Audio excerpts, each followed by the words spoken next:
속초 대포항이라고 하면 예전엔 강원도 여행 필수 코스였습니다. 싱싱한 해산물 먹으러 사람들이 줄을 서서 기다렸고 주말이면 주차할 자리조차 없을 정도로 북적였죠. 그야말로 활기가 넘치는 곳이었습니다. 그런데 지금은 완전히 다른 풍경이 펼쳐지고 있어요. 텅 빈 좌석, 한산한 거리, 그리고 곳곳에 붙은 임대 공고들까지. 우리가 알던 대포항은 이제 온데간데 없어졌는데요. 도대체 이곳엔 무슨 일이 있었던 걸까요? 대포항이 이렇게 변해버린 건 2024년 말에서 2025년 초부터입니다. 유튜브와 SNS를 타고 대포항의 충격적인 가격 영상들이 퍼지기 시작했기 때문인데요. 독도새우 100g에 4만원, 돌돔 1kg에 25만원 같은 터무니없는 가격표들이 적나라하게 공개됐어요. 처음엔 일부 악덕 상인의 문제라고 생각했는데 비슷한 사례들이 계속 올라오면서 대포항 전체가 바가지 상권이라는 인식이 굳어지기 시작했죠. 하지만 알고 보니 이러한 가격 문제는 그저 빙산의 일각에 불과했습니다. 관광객들이 직접 찍은 영상 속에는 가격표도 제대로 안 보이게 해놓고 나중에 계산할 때 황당한 금액을 청구하는 장면들이 담겨 있었거든요.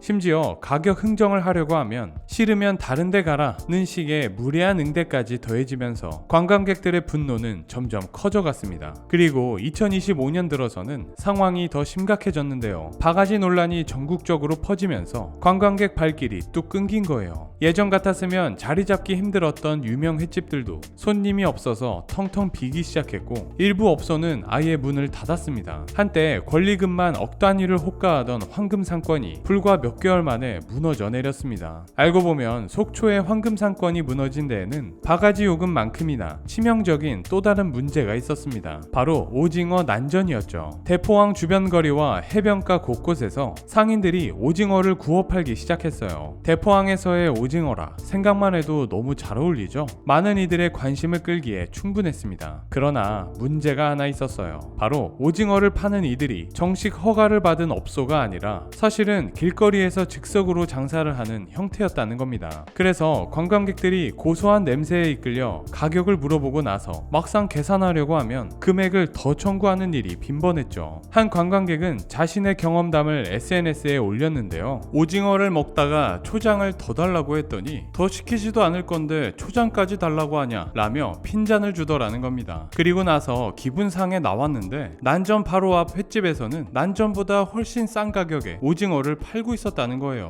정말 놀라운 얘기죠. 이런 사례들이 하나둘 알려지면서 네티즌들의 반응은 폭발적이었습니다. 속초 대포항은 이제 사기꾼들의 천국, 관광객을 호구로 보는 곳, 절대 가지 마세요 같은 댓글들이 쏟아졌습니다. 특히 가족 단위 관광객들 사이에서는 아이들 데리고 갔다가 바가지만 쓰고 기분만 상했다는 후기가 많았어요. 그리고 여기서 문제는 심각한 수준의 서비스 마인드 부재였습니다. 가격이 비싸도 친절하고 맛이라도 좋으면 이해할 텐데 손님 응대 자체가 불친절한 경우가 많았던 것이죠. 비싸면 다른 데 가세요. 우리도 장사하기 힘들어요. 같은 말들을 서슴없이 내뱉는 상인들 때문에 관광객들은 기분이 상할 수밖에 없었습니다. 그렇게 한번 상한 관광객들의 마음은 쉽게 회복되지 않았고 이들은 주변 사람들에게 대포항은 절대 가지 말라고 입소문을 냈습니다. 결정적으로 이런 문제들이 동영상으로 기록되면서 증거가 명확해졌어요. 과거에는 내가 바가지 썼는데 증거가 없어 라며 속으로만 사겼다면 이제는 영상으로 찍어서 SNS에 올려버리니까 전국의 모든 사람들이 이 상황을 전부 알게 된 거예요. 결과적으로 대포항의 민낯이 적나라하게 드러나면서 신뢰는 바닥까지 추락했습니다. 그런데 문제는 이게 끝이 아니었습니다. 이렇게 신뢰가 바닥까지 추락하자 대포항 상권에 더 심각한 문제가 나타났는데요. 바로 공실 사태입니다.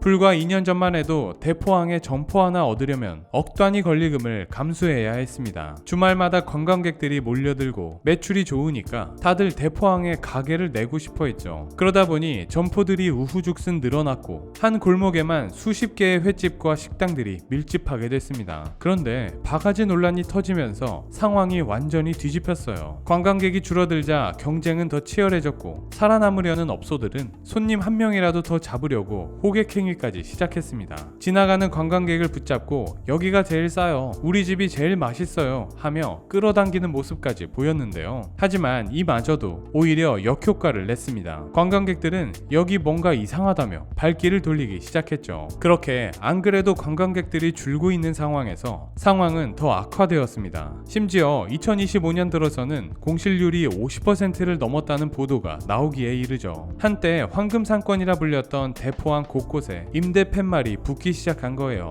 심지어 일부 점포는 경매로 넘어갔는데 감정가 대비 절반도 안 되는 가격에 팔렸어요. 그만큼 아무도 이 상권에 투자하고 싶어 하지 않는다는 뜻이었죠. 한 부동산 관계자는 예전 같으면 나오자마자 계약됐을 자리인데 이제는 몇 달씩 공실로 남아있다고 말했을 정도입니다. 권리금은커녕 보증금도 제대로 받기 힘든 상황이 됐다는 거죠. 이에 기존 업주들도 버티기 힘들어졌는데요. 매출이 급감하면서 월세 내기도 빠듯해졌고 인건비조차 감당하기 어려운 지경입니다. 심지어 몇몇 업소는 영업시간을 줄이거나 주중에는 아예 문을 닫고 주말에만 여는 식으로 운영했어요. 하지만 그나마도 손님이 거의 없어서 하루 종일 기다려도 테이블 하나 채우기 힘든 날이 많았죠. 이 때문에 과거 호황기에 무리하게 확장했던 업소들은 더 큰 타격을 받았습니다. 대출 받아서 점포를 늘렸는데 매출이 뚝 떨어지니까 이자 부담만 커진 거예요. 결국 폐업을 선택하는 업주들이 속출했고 한때 북적였던 골목은 한산한 풍경으로 바뀌었죠. 그런데 이렇게 서서히 사라질 것 같던 속초 대포항이 최근 다시 주목받는 일이 있었습니다. 바로 대통령의 발언 때문이었는데요. 이재명 대통령이 국무회의에서 강원도 관광산업 피해를 언급하면서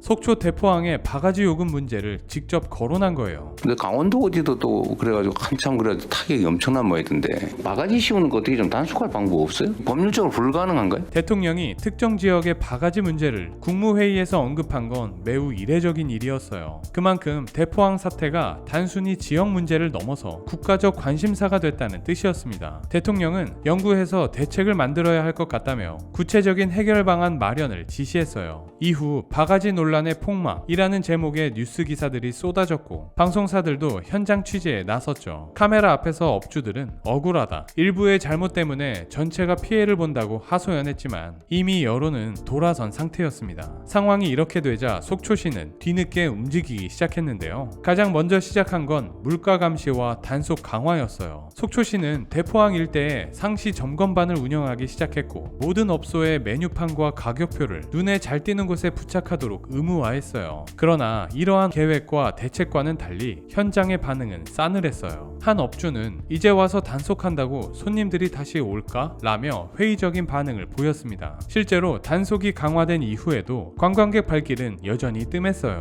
한번 바가지 상권이라는 낙인이 찍히면 소비자 인식을 바꾸는 데는 엄청난 시간이 필요하다는 게 현실로 드러난 겁니다. 게다가 더 큰 문제는 단속의 한계였어요. 공무원들이 현장에 있을 때는 업주들이 조심하지만 단속반이 떠나면 다시 원래대로 돌아가는 경우가 있었거든요. 24시간 상시 감시가 불가능한 상황에서 실효성 있는 단속 체계를 구축하기란 쉽지 않았습니다. 관광객들은 여전히 대포항은 위험하다는 인식을 갖고 있었고 온라인 커뮤니티에서는 아직도 속초 가려는 사람이 있어? 라는 글들이 올라왔습니다. 단속만으로는 역부족이라는 게 명확해지면서 이제는 근본적인 변화가 필요하다는 목소리가 커지고 있습니다. 사실 대포항 사태의 핵심은 결국 서비스 마인드 부재라는 구조적 문제라 볼 수 있습니다. 한때 잘 나가던 시절에는 손님이 많으니까 굳이 친절할 필요가 없었고 바가지를 씌워도 다음 손님이 계속 들어왔죠. 이런 안일한 태도가 수년간 누적되면서 대포항 전체의 서비스 수준이 바닥으로 떨어진 겁니다. 단순히 가격만 정상화한다고 해서 해결될 문제가 아니었던 거예요.